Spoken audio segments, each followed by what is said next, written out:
sot delegatët e konventës 11 Partisë Demokratike të Kosovës më besuan sërish drejtimin e partisë dhe këtë besim e marrë me nderë dhe me përgjegjësi të lartë.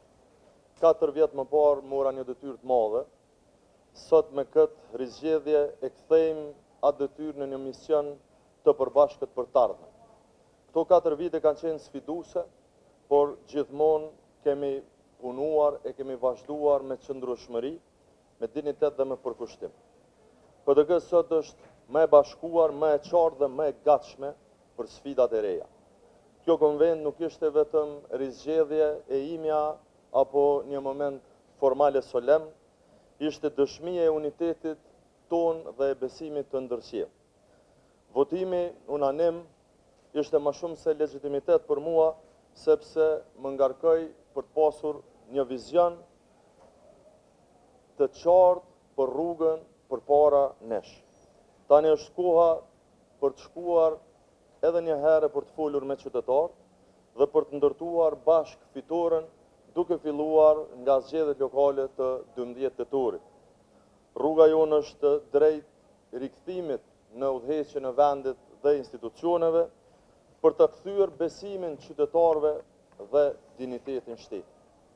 Do të shkojmë drejt zgjedhjeve të ardhshme me program, me ekip dhe me kandidatët më të denjë. Forca jonë është tek njerëzit tonë, tek vlerat që na bashkojnë, tek vizioni që na udhëheq, dhe duke nderuar të kaluarën, ne do ta ndërtojmë edhe të ardhmen.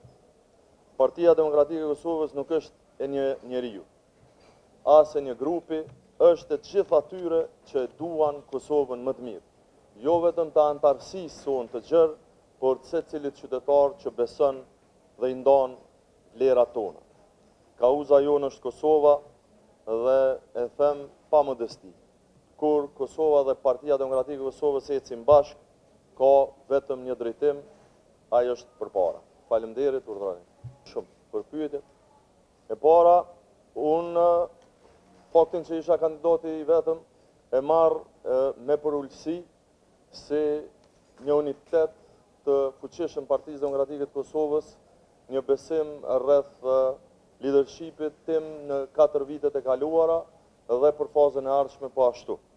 Normalisht që gara ka qenë e hapur, por nuk ka pasur një kundërkandidat, të cilin po e them mungesën e cilit po e shoh si një dëshmi shtesë të besimit, e besa kjo ma shton pak ma shumë edhe përgjegjësinë.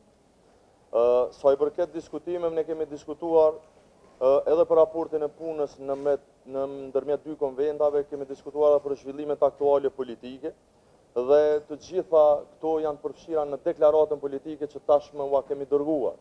Normalisht që edhe kjo konvent është në funksion përveç tjerave dhe zgjedhjeve lokale të 12 tetorit. Tani, vendimi i Këshillit Drejtues të Partisë Demokratike që e ka ftuar këtë konvent para rreth një muaji, mes tjerash ka të bëjë edhe me përgatitje për zgjedhjet lokale. Unë ju njoftoj që prej të hënës me datë 23 deri në 14 korrekt, ne kemi të hapur periudhën e kandidimeve dhe ato bazohen në procedurat dhe rregullat që i kemi në statutin tonë, kështu që unë pres shumë shpejt që nga java e ardhshme që të fillojmë me zyrtarizimin e kandidaturave të cilat sipas statutit tonë në përfundimisht i bën kryesia. Normalisht që kemi përgatitje tashmë në këtë drejtim, por në kuptimin formal dhe statutar është dashur që të fillojmë nga hëna. Dhe pyetja e tretë ishte? A ka pasur ndryshime në strukturën e kryesisë? Unë jam duke shqyrtuar këtë, por me këtë kryesi, të cilën ja kam propozuar Këshillit Drejtues para pak më shumë se një viti, dhe me cilën si organi më i lartë ekzekutiv i partisë e kemi udhëhequr PDK-n drejt rezultateve inkurajuese, jam i bindur që do të vazhdoj edhe fazën e ardhshme. Tash prioritet për ne janë zgjedhjet lokale, normalisht edhe zhbllokimi i krizës dhe i situatës aktuale politike, por edhe zgjedhjet e përgjithshme të cilat nëse jo më herët nga ajo që shohim mund të bëhen në pranverën e vitit të ardhshëm. Kështu që sipas gjitha gjasave nuk do të ketë ndryshime në kryesinë e partisë, me qenë se prioritetet tona tashmë janë që të jemi pranë qytetarëve.